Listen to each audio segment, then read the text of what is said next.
Assalamualaikum warahmatullahi wabarakatuh. Selamat pagi. Pertama-tama, mari kita panjatkan puji syukur kehadirat Allah Subhanahu wa Ta'ala atas nikmat yang dianugerahkan kepada kita semua, sehingga diberikan kekuatan berupa kesehatan jasmani dan rohani untuk hadir pada kegiatan pelatihan ini. Meskipun terdapat beberapa guru kita yang mengikuti acara ini melalui Zoom meeting. Halo Bapak Ibu sekalian. Ya, tidak apa-apa. Semoga dengan pelatihan mengenai komunikasi interpersonal ini dapat meningkatkan kolaborasi antar sesama dengan tujuan untuk dapat menciptakan hubungan yang harmonis di dalam lingkungan pekerjaan. Saya di sini selaku kepala sekolah sekaligus ketua panitia dari pelatihan ini diselenggarakan mengucapkan terima kasih kepada jajaran guru dan staf yang telah hadir dalam acara kita kali ini. Baik, kita mulai agenda kita yang pertama. Dipersilahkan kepada Bapak Fadli. Waktu dan tempat dipersilahkan.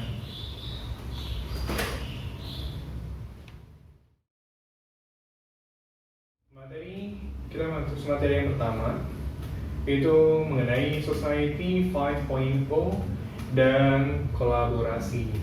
Society 5.0 merupakan konsep yang mengimplementasikan teknologi pada revolusi industri 4.0 dengan mempertimbangkan aspek humaniora sehingga dapat menyelesaikan berbagai permasalahan sosial dan menciptakan keberlanjutan.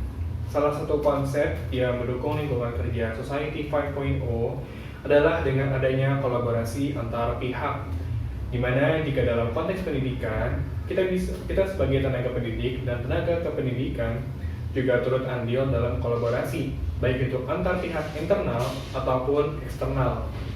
Karena saat ini, kolaborasi memiliki peran penting dalam meningkatkan keterampilan terbaik dan mengidentifikasi bagaimana yang memerlukan bantuan dari orang-orang dengan keahlian berbeda. Hasilnya, antar rekan tim dapat bekerja sama lebih baik untuk mengisi kesenjangan kompetensi yang ada.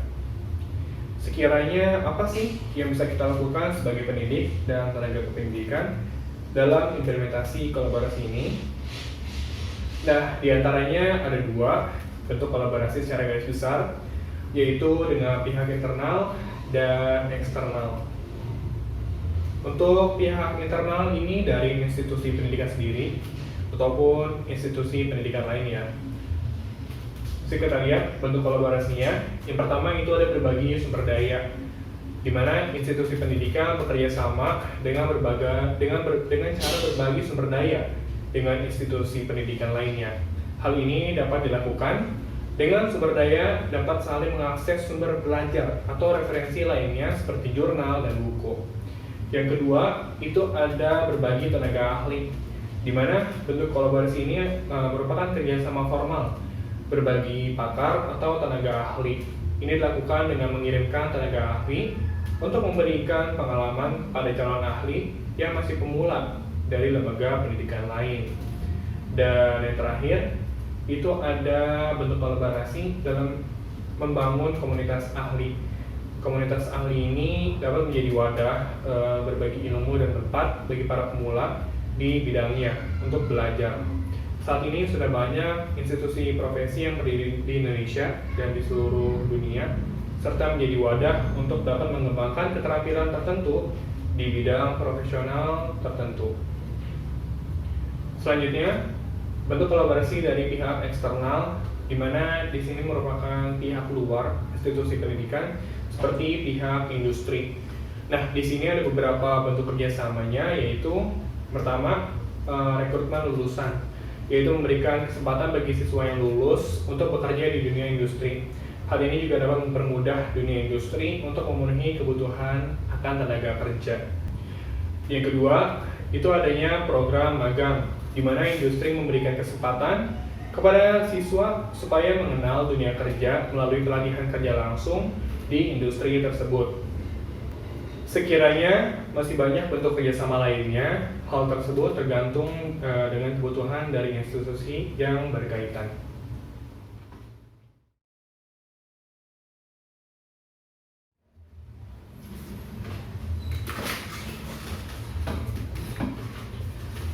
Halo, selamat pagi semuanya. Baik, untuk materi selanjutnya, ini berkaitan dengan keterbukaan, di mana materi ini erat kaitannya dengan sikap kejujuran seseorang terhadap dirinya dan orang lain. Saya akan menayangkan sebuah video mengenai kejujuran, dan untuk itu saya minta kepada Bapak Ibu untuk dapat mencermati dengan seksama apa isi dari video tersebut. Kejujuran dan ketulusan dalam bekerja. Ada seorang pemuda yang sedang berkeliling, lalu dia menemukan sebuah gerbang yang sedang dibangun.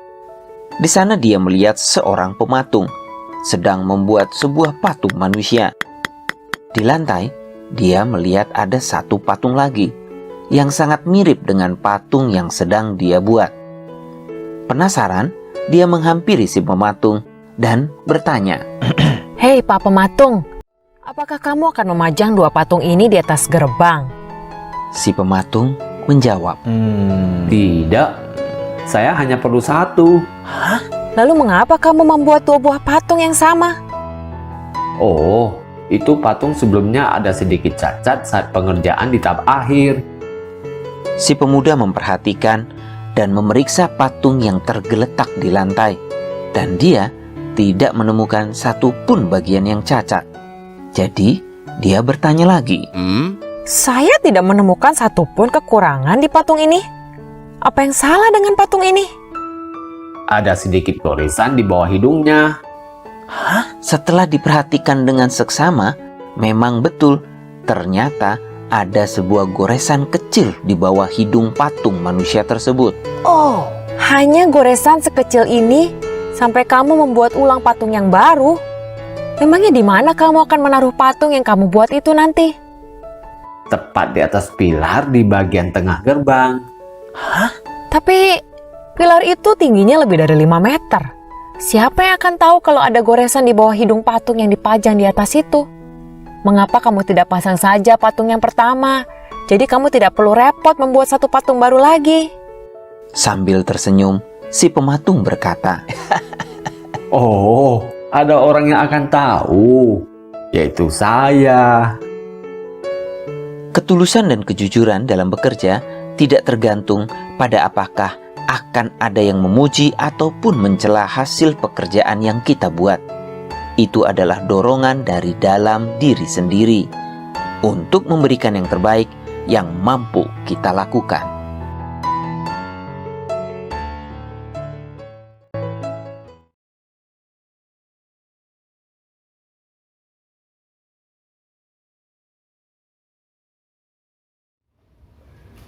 Sebelumnya, menurut Bapak Ibu, empati dan simpati itu sama atau beda? Beda, Pak. Oke, berbeda. Baik, akan saya jelaskan apa itu simpati.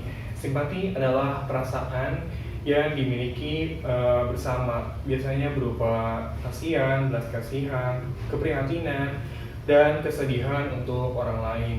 Sedangkan empati itu merupakan penempatan diri seperti orang lain dan mengidentifikasi diri dengannya. Contoh, bentuk empati akan dirasakan oleh orang-orang yang pernah mengalami situasi kesulitan yang sama dalam hidupnya. Untuk dapat memahami bentuk empati itu seperti apa, berikut terdapat beberapa cara untuk dapat menunjukkan empati di tempat kerja. Ada 6 cara untuk menunjukkan empati di tempat kerja. Yang pertama, lebih banyak mendengarkan dibandingkan interupsi. Bentuk empati ini lebih ke sikap menghargai. Bukan berarti kita tidak dapat interupsi. Akan tetapi, dengan mendengarkan terlebih dahulu, kita mencoba memberikan kesempatan orang berbicara. Itu lebih baik untuk dilakukan. Yang kedua, tunjukkan antusias seperti senyum saat interaksi. Ya, dalam agama Islam juga disebutkan bahwa senyum itu ibadah. Dan tanpa kita sadari juga, senyum dapat memberikan vibes yang positif terhadap sesama. Selanjutnya yang ketiga, itu ada terbuka akan kritik dan diskusi. Kritik terhadap diri kita harus dapat direfleksikan, sikap penerima dan lapang dada terhadap kritik seringkali sulit untuk dilakukan. Akan tetapi, ini merupakan aspek penting dalam berkolaborasi, yang mana dengan ini pasti ada orang yang peduli dengan diri kita. Yang keempat, jangan multitasking saat rapat atau diskusi. Ya, ini juga lebih ke menghargai saat rapat dan diskusi. Yang kelima, lebih fleksibel jika ada perubahan rencana. Ya, karena kita kan tidak bisa strict dengan satu rencana. Kondisi dapat berubah setiap saat. Disinilah kita harus dapat fleksibel jika terdapat perubahan. Dan yang terakhir, yang keenam, itu saling mendukung satu sama lain. Sikap suportif ini juga merupakan aspek penting untuk membawa aura yang positif dalam bekerja. Dengan keenam bentuk empati tadi, Bapak Ibu sudah bisa tergambar bahwa empati memberikan peran penting dalam berinteraksi dan berkolaborasi antara rekan kerja. Hal ini bukan hanya menguntungkan diri sendiri, akan tetapi semua orang akan diuntungkan jika menerapkan sikap empati di lingkungan kerjanya.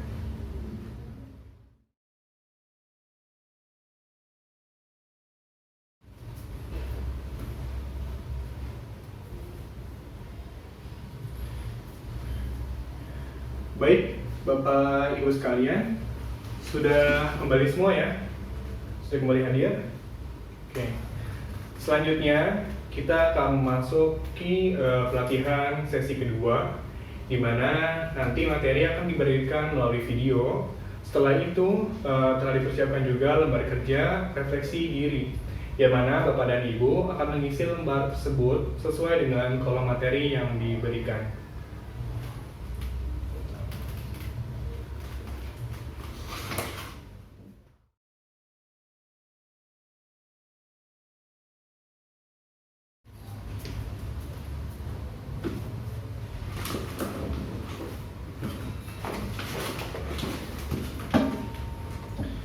Selamat pagi menjelang siang, Bapak Ibu sekalian.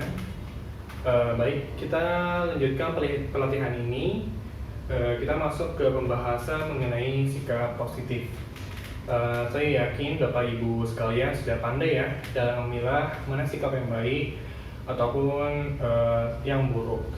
Saya di sini ingin lebih membahas mengenai sikap dan pikiran yang negatif.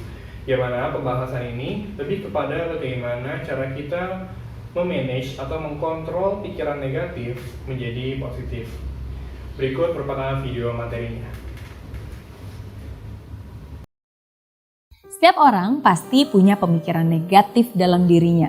Siapapun itu, setiap manusia bukan hanya terlahir dengan pikiran yang positif ya, tapi juga datangnya lengkap dengan satu paket termasuk juga pikiran yang negatif. Tapi seringkali kan kita tahu pikiran negatif itu jelek banget, pikiran negatif itu merugikan. Pikiran negatif itu bisa menjatuhkan dan harus dibuang jauh-jauh. Tapi seringkali nih yang terjadi ketika kita berusaha untuk tidak memikirkan pikiran negatif, tapi justru kok malah jadi lebih kepikiran ya. Pernah nggak ngalamin? Kalau kamu pernah ngalamin, penasaran pengen tahu alasannya kenapa? Nah, alasannya sederhana, karena mereka nggak sadar semakin pemikiran negatif itu dia lawan, justru pemikiran negatif itulah yang akan terus menjadi-jadi. Karena ketika kita fokus untuk mencurahkan energi dalam pikiran kita tertentu, ketika kamu terus melawan pikiran negatif itu, justru hal negatif itu akan terus bertumbuh dan terus intens. Ingat, apa yang kita fokuskan, disitulah justru akan bertumbuh dan semakin intens. Terus gimana dong caranya untuk bisa menghilangkan pemikiran negatif tersebut? Kuncinya, pemikiran negatif itu tidak bisa dihilangkan, tapi bisa digantikan. Ingat ya, nggak bisa dihilangkan tapi bisa digantikan. Karena ketika kamu berusaha untuk menghilangkan, justru malah membuat kamu semakin kepikiran. Jadi lebih baik digantikan. Digantikan dengan hal yang lebih positif. Hal positif yang bisa membuat kamu tersenyum. Hal positif yang bisa membangun dan juga bisa lebih kreatif. Ya, karena ini pastinya akan jauh lebih efektif. Kalau saya pribadi nih, contohnya pemikiran negatif itu lagi muncul ya dan datang di hidup saya biasanya sudah menyediakan berbagai macam amunisi positif untuk menggantikan hal-hal negatif itu. Contohnya di handphone saya selalu ada koleksi album foto-foto yang isinya pasti selalu membuat saya tersenyum. foto-foto orang yang saya sayangin, foto-foto pas lagi saat liburan bersama keluarga, ya, foto-foto anak saya. Nah, jadi dari hal yang kecil ini biasanya saya pasti langsung tersenyum ketika melihat hal tersebut. Nah, salah satu amunisi saya juga dengan quotes-quotes positif ya yang biasanya selalu bisa menyemangati saya, termasuk juga lagu-lagu positif. Ya, itu biasanya menjadi amunisi yang paling efektif juga nih buat saya. Karena kalau saya dengerin lagu yang positif, otomatis ya mood jadi lebih baik dan jadi lebih semangat lagi. Nah, atau salah satunya juga dengan menonton video. Ya, video yang kamu sedang tonton ini bisa mengisi pikiran kamu dengan hal-hal yang positif. Sehingga nggak ada lagi tuh ruang untuk pemikiran negatif lagi. Jadi ingat ya, pikiran negatif itu nggak bisa dihilangkan, tapi bisa digantikan. Nah, jadi apa nih yang akan kamu lakukan untuk mengisi amunisi positif kamu di hari ini? Tidak semua hari baik, tapi selalu ada yang baik setiap harinya. Life is good with me, Riana.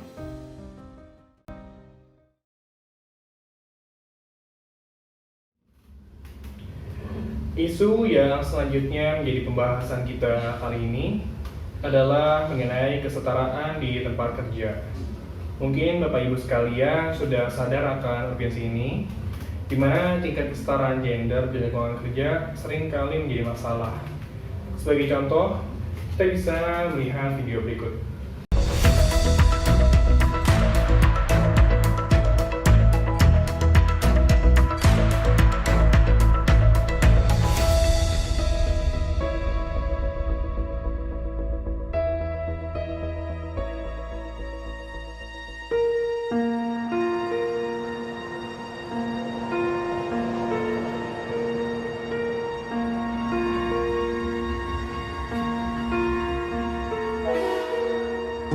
Jadi saya pernah mengalami kejadian tidak mengenakan waktu saya liputan ya. Jadi waktu itu saya liputan di salah satu pemukiman warga. Nah, jadi ada catcalling gitulah oleh orang-orang di situ. Dan bukan hanya sampai di situ, jadi digodain. Kemudian kalau dari bahasa mereka dan bahasa tubuh mereka ya benar-benar kerasa bahwa mereka agak meremehkan. Banyak banget ya yang mereka nggak mau tanda tangan kontrak, nggak mau tanda tangan agreement kalau nggak dinner dulu gitu. Terus misalnya nggak ada yang minta yang langsung yang aneh-aneh, itu ada kejadian. Bener-bener saya awalnya intimidasi, tapi saya berusaha untuk tetap profesional. Ini tiba di lokasi evakuasi di kantor saya bekerja saat ini. Saya bersyukur karena saya punya kesempatan untuk mengembangkan talenta ya, mengembangkan talenta, kemampuan, dan itu diikuti baik laki-laki maupun perempuan. Jadi kalau ada dibuka kelas atau training itu semuanya sama rata antara laki-laki dan perempuan. Kita memang bisnis prosesnya itu selalu lebih dominan dilakukan oleh perempuan dari hulu ke hilir. Kita dari awal percaya kalau proses perkembangan ekonomi itu akan sangat lebih berkembang kalau memang kita mengadaptasi dan juga bisa mengikut sertakan teman-teman perempuan lainnya.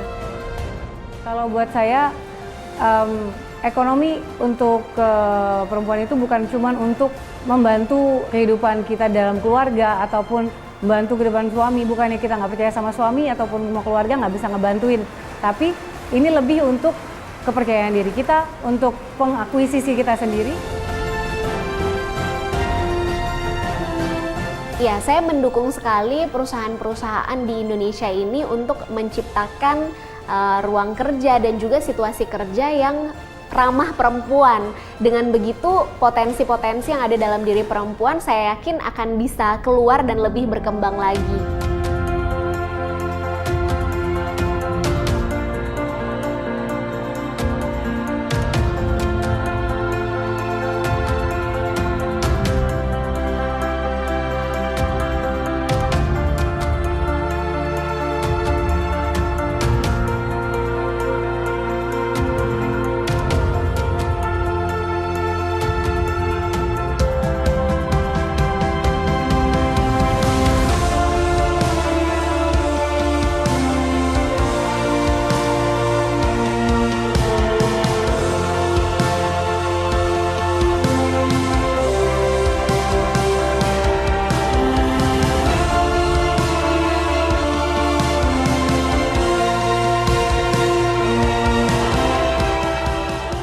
I invite all companies who are champions of women's empowerment, regardless of size or sector, to apply for the UN Women Asia Pacific Women's Empowerment Principal Awards. Together, let's continue to play our part in accelerating progress towards the global goal on gender equality.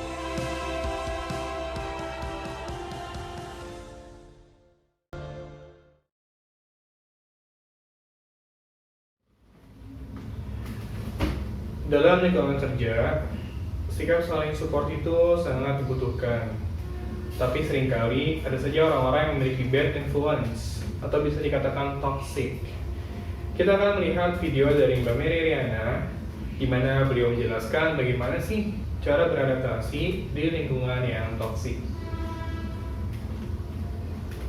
Penting banget untuk kita menjaga mindset kita, oke? Nah, jadi saya juga pengen bilang kepada Anda semua nih, seperti apa nasib Anda 5 tahun mendatang itu sangat bergantung dengan siapa Anda bergaul, apa yang Anda baca, apa yang Anda tonton, apa yang Anda dengar setiap hari. Jadi itu penting banget. Jadi kalau misalnya Anda ingin menjadi orang yang optimis, ya berarti bergaullah dengan orang-orang yang optimis, yang selalu berpikir tentang solusi, yang selalu saling menyemangati, saling mensupport.